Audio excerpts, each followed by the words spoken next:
Ladies and gentlemen, good morning. I must thank you from the centerpiece of the bottom of my heart that on a morning like this, in the windy city of Gqeberha, you decided to come and have this conversation with us. So I'm eternally grateful. The value, the utilities in the conversation that we're going to have after this, at tea time and at lunch. So allow me to paint a picture, a spectrum, a potpourri of some of the things that keep us awake at night. And maybe as a start, to say I was absolutely delighted that in the study conducted in the first quarter of this year, it demonstrates beyond any shadow of doubt that business is trusted twice as much as government. So how do we as business people come up and live up to this expectation that has been thrust upon us?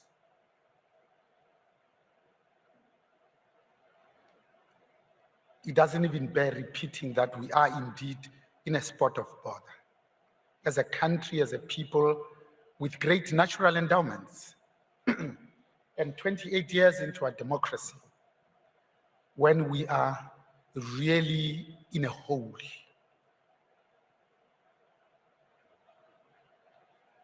I genuinely believe that not labor is going to take us out of this hole.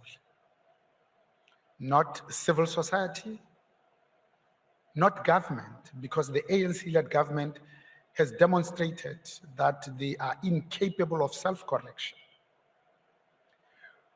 So we have no choice but to step up to the plate as business, organized business. Because you see, only business can spell this notion of project management, how to deliver mega projects on time, on budget and in full. But I think as business, we need to say, we will make South Africa work. Because otherwise we might as well all pack up and go. Because you see, we were absolutely blessed as a people, initially to inherit a technically bankrupt country, gifted with Rolihlahla Nelson Mandela, who then quadrupled the GDP of this country in the first 5 years. The last 2 of those 5 years, he seamlessly handed over to Thabo Mbeki, who then gave us 43 consecutive quarters of positive GDP growth. On the way to Polokwane 2007, that's when the wheels came off. When you look at the data 2009, not only did we reach a plateau, but the drop was precipitous. Since then, we are lower than where we were during the height of apartheid. Our people are worse off today than they were then. Put differently, this ANC-led government has killed more Black businesses and Black senior executives than the whole of apartheid put together. I wouldn't say it if I didn't mean it. So at a time that most of our people are living a life of quiet desperation, at a time that science gathers knowledge faster than society gathers wisdom, what then is our role as business? I thought I'll just paint the picture so that, again, when we meet for coffee, you can engage so that we unpack this with a certain degree of granularity. But let me just pour 1 or 2 of some of the things that are genuinely keeping us awake at night. Why business? One, because business has regained its voice, and it's up to us to use that voice judiciously. Business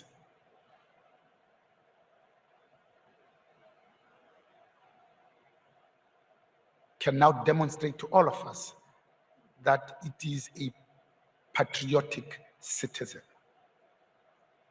that it can exercise conscientious leadership. To what effect? Because we know that business has the power, has the influence, has the mouthpiece. Maybe, just maybe, we know that power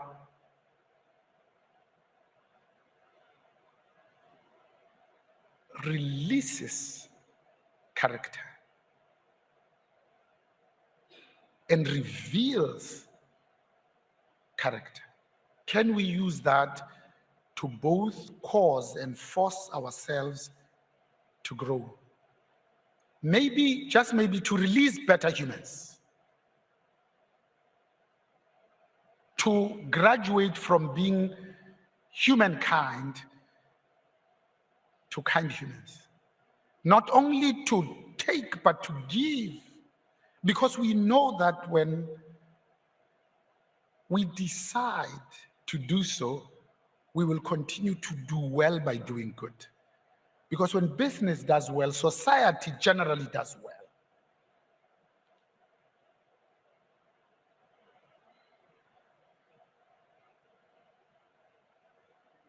Business cannot continue to be an island of prosperity in a sea of poverty.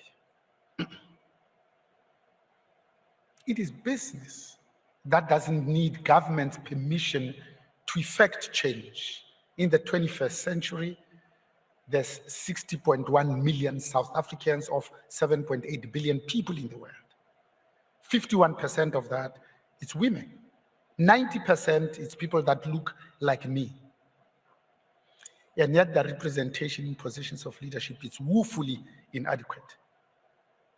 In the 21st century, we pay women 75% of what we pay men for work of equal value.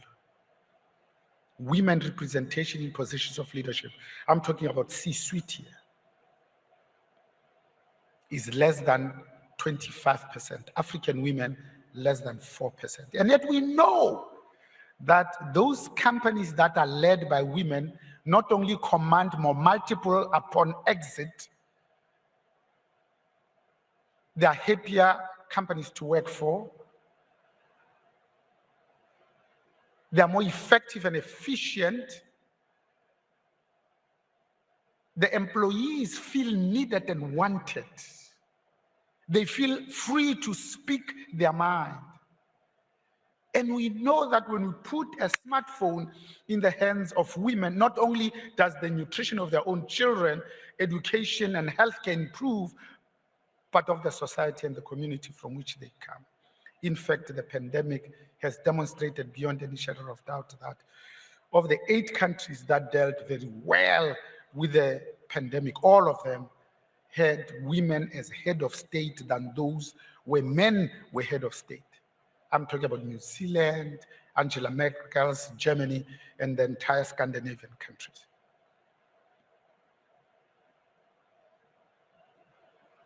So the role of business then becomes absolutely critical, especially now where we are, as a country, are holding the world record for all the wrong reasons. We are not the most unequal society in the world as measured by Gini coefficient in 2010, 0.6 having taken over from Brazil. But when we talk about inequality, we're actually talking about income inequality, not about wealth inequality, let alone asset inequality. When you add those to the mix, you understand why when your neighbor is hungry, you are the one that cannot sleep at night.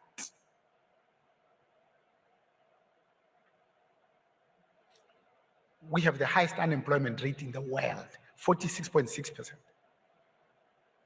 Government wants to tell us that's an expanded definition. But in the 750 days of national lockdown, the ILO definition says you exclude the people that have given up looking for a job in the last 36 months. Who would have looked for a job in the last 24 months? But also the country with the highest unemployment rate in the world at 74.9%. So round it off 75%.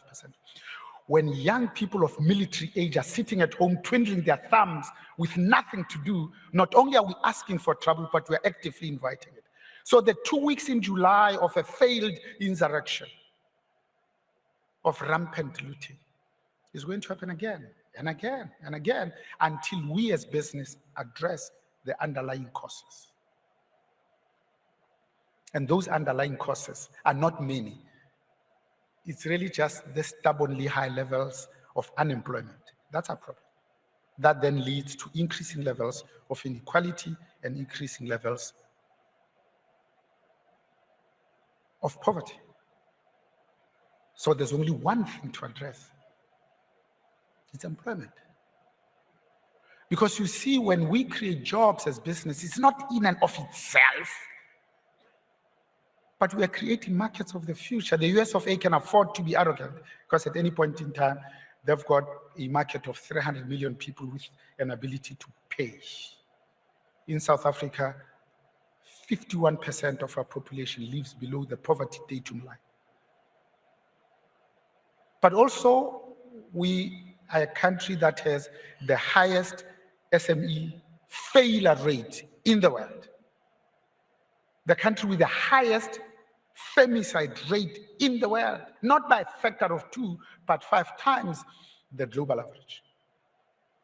We second only to Russia in terms of suicide rate. So you can see, when I said we are in the spot of bother, I really mean it, because the data is there to support this.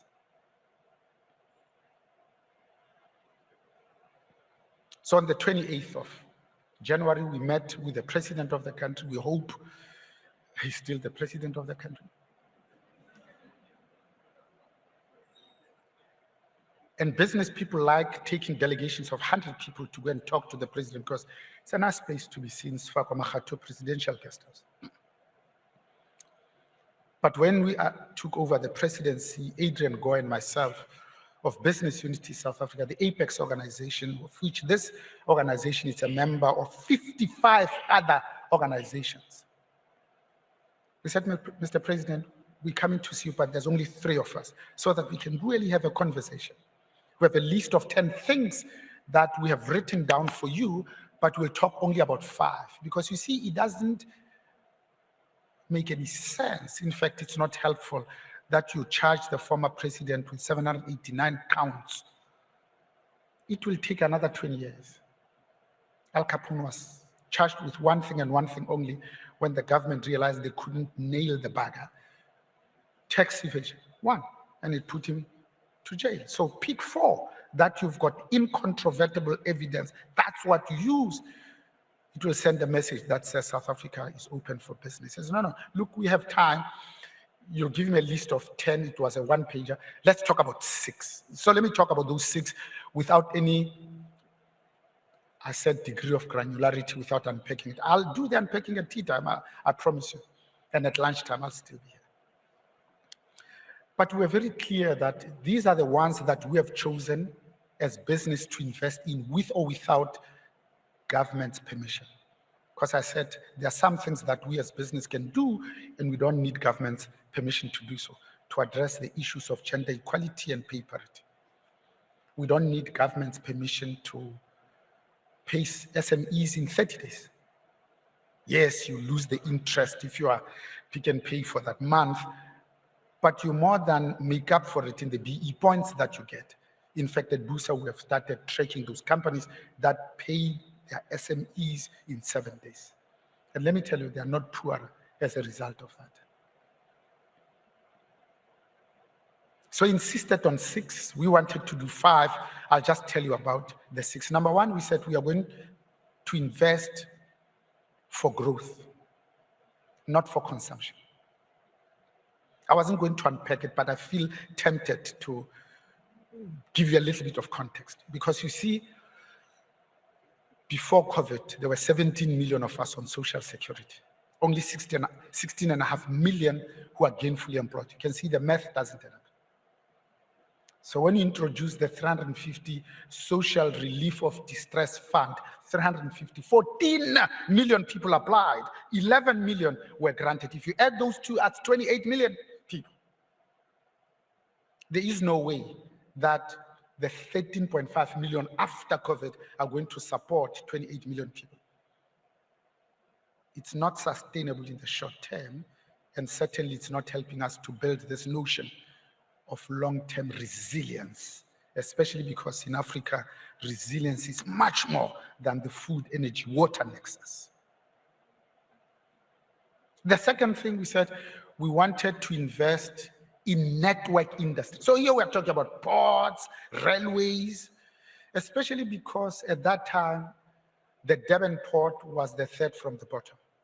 I mean, this is the backbone, the infrastructure of this country. The movement of goods, mostly from the coast to the reef, where there's a 12 million car park.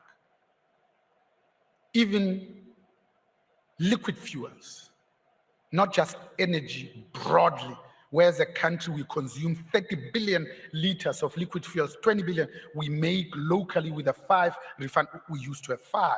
Now there's probably 1 that is still here. The other 10 billion we import. But also we're talking about digital migration, because we've been talking about it for 15 years, 6 ministers later, we were still talking about it. We're not even on 5G yet. At this rate, even the old SACU countries, Botswana, Lesotho, Namibia, and Eswatini, will be on 5G while we're still talking about it. At the World Economic Forum, when we speak to him in private, we say, don't tell us what you're going to do. Don't say it, just do it. Because this time we say we are going to, you can see the investors roll their eyes back into their head, and so not South Africa again. It was General George Patton who reminds us that great wars are won by good execution, not great plans, because good execution will save even a mediocre plan. The third, we said we wanted to invest in infrastructure. I used to be the group CEO of Shell Oil Products Africa for 8.5 years. I even came here to sell to the 400 MPs this notion of hydraulic fracturing. We're talking about it this morning. You guys, you call it fracking here colloquially. Because we genuinely believed that gas could be a much cheaper form of sustainable energy moving forward with a lower carbon footprint. For the simple reason that, our refineries are almost 50 years old when you compare them with Southeast Asian refineries. So a 50-year-old refinery, it's a teenager in energy terms. So even Shell Oil, globally, when they're pissed off with Africa, they can't somehow take Sapref to the Hagen and try and flock it there. It is in the ground. That's why we wanted to invest in infrastructure. But we also wanted to demonstrate that we're not in it for the short haul, but for the long haul. The last 3, we said we wanted to invest in this notion of a capable state. Because in the 9 wasted years, we have seen that it's much easier to deal with a state that is more capable than the one that is less so. When you're dealing with people who can spell the difference between income and cash, when you say the rent has dropped and say, but why don't you just pick it up then?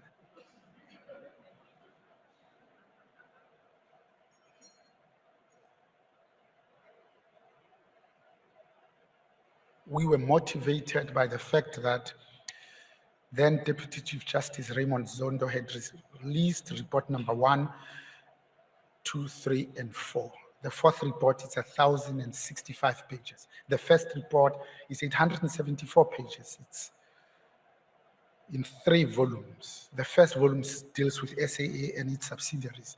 The second deals with the new, that is Gupta proper.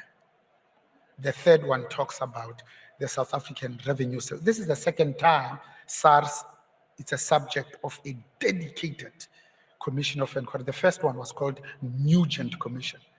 And let me tell you, the findings of Zondo are no different from the Nugent Commission. But those people that were named in that report are still walking around free, because I think there is no political will to prosecute, to charge them, to convict and sentence so that they serve time. It took 4 years to compile, more than 400 working days, 350 witnesses, 1,438 individuals and companies named at a cost of R1 billion.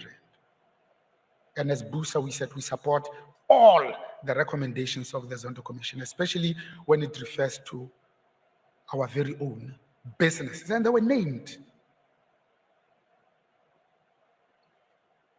So we said we're going to do two things. First, we'll put a pot of money, we'll call it the Integrity Fund. And it will be ring-fenced just for prosecutions of business people. Bain & Company, Standard Bank, Nedbank. Those are the ones that were named. Secondly, we said, you know, when you look at people who do LLM, in their entirety of their study, if they do 6 months of commercial law, it will be too much.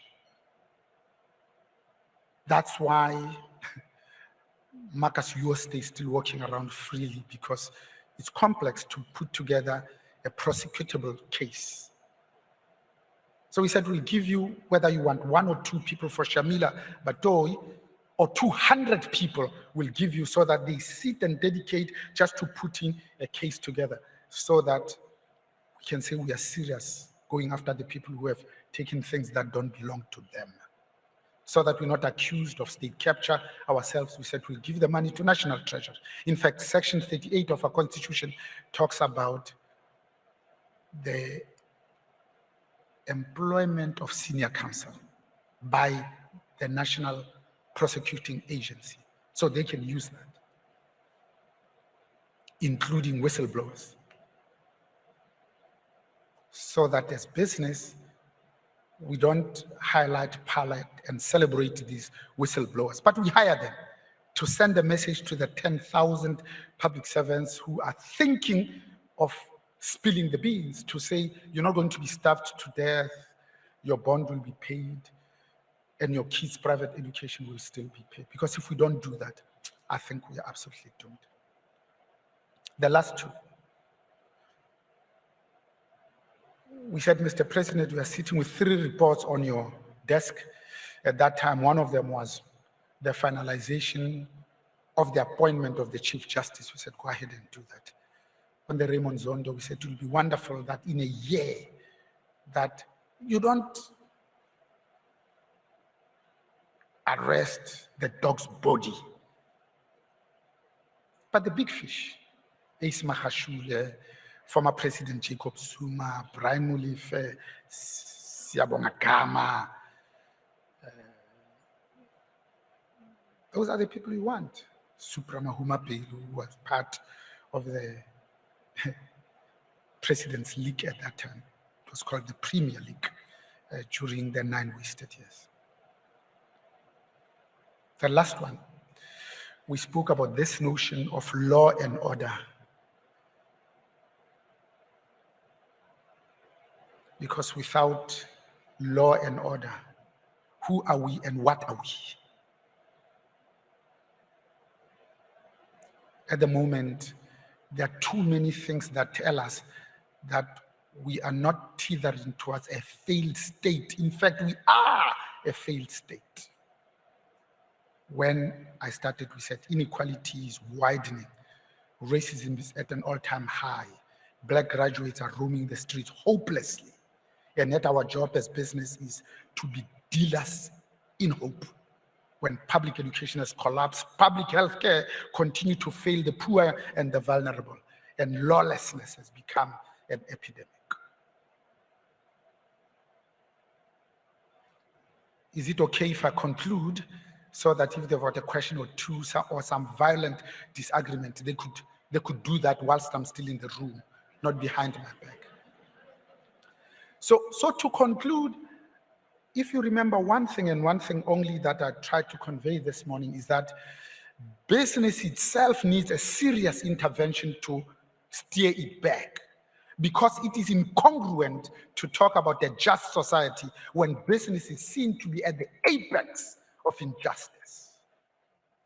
What is needed is incisive, bold leadership, which only business itself can provide.